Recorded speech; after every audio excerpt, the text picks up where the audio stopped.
Alam niyo po ba yung istorya nung Romanov?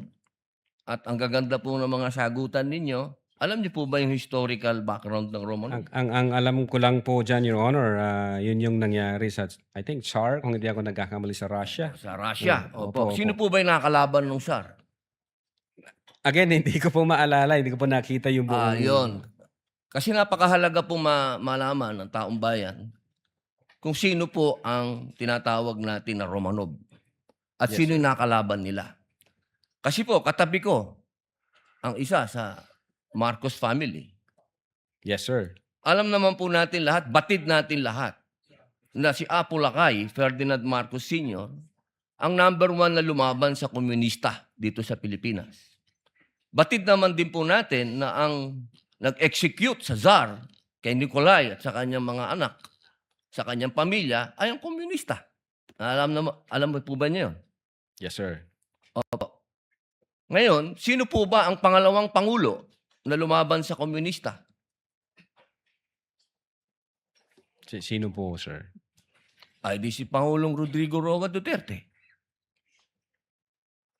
Hindi ba po dapat isipin natin yung Romanov ay tungkol sa threat na pumapasok sa mga pamilya na mga namumuno dito sa ating bayan na lumalaban sa komunista. Komunista po ako Gusto ko lamang pong alamin ninyo. Yes, sir. Well, insofar as the investigation on the issue of whether or not may Romanov or operation of Romanov, ang sabi ko po kanina, nasa intelligence service po namin yan. At I think ang makakasagot po niyan, Your Honor, yung director po namin. Opo, kasi nabanggit nyo kanina sa usapan po ninyo si Baste. Yun po yung... Sinasabi nyo po kasi kanina sa usapan po ninyo, sa napakagandang usapan, na yung Romanov, hindi na ipapaliwanag kasi kung ano ba yung ugat nun. Napakahalaga po na alam natin yung ugat. Si Presidente Marcos Sr. ang lumaban sa komunista, kaya nagkaroon ng threat noong 1986. Yes, sir. Ngayon, sinasabi ni Baste na nagkakaroon ng threat sa kanila, pamilya, sapagkat alam naman nating lahat na ang nagpatuloy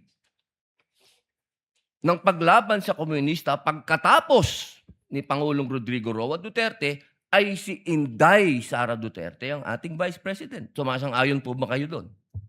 Wala po akong personal knowledge, sir. Ay, bakit po kayo walang personal knowledge? Yun po ang sumunod na assignment ng ating Vice Presidente pagkaupo niya. Siya po ang nag-take over ng NTF-ELCAC. Hindi po alam ng NBI yun. Well, nag-NTF-ELCAC siya, pero yung factual circumstances doon, Factual, wala pa po akong... wala po kayong... Pero alam niyo po, sagutin na lang po ninyo na siya ang nag-take over ng NTF-ELCAC. Yes, Your Honor. Opo. Isa na lang po, ginoong tagapamahalang hukom. Sabi niyo po kanina, ulitin ko lang po, gusto ko lang pong malaman uli. Inamin niyo po na wala kayong personal knowledge tungkol dun sa threat ng Pangulo? Ng pangalaw, sabi niyo po kanina, wala kayong personal knowledge na kumuha na ng assassin o papatay sa Pangulo, ang pangalawang Pangulo? During that time? Yes or no lang po? During that time, ongoing ho ang validation namin, So, sir. ibig niyo pong sabihin ngayon, meron na kayong personal knowledge na meron na kayong...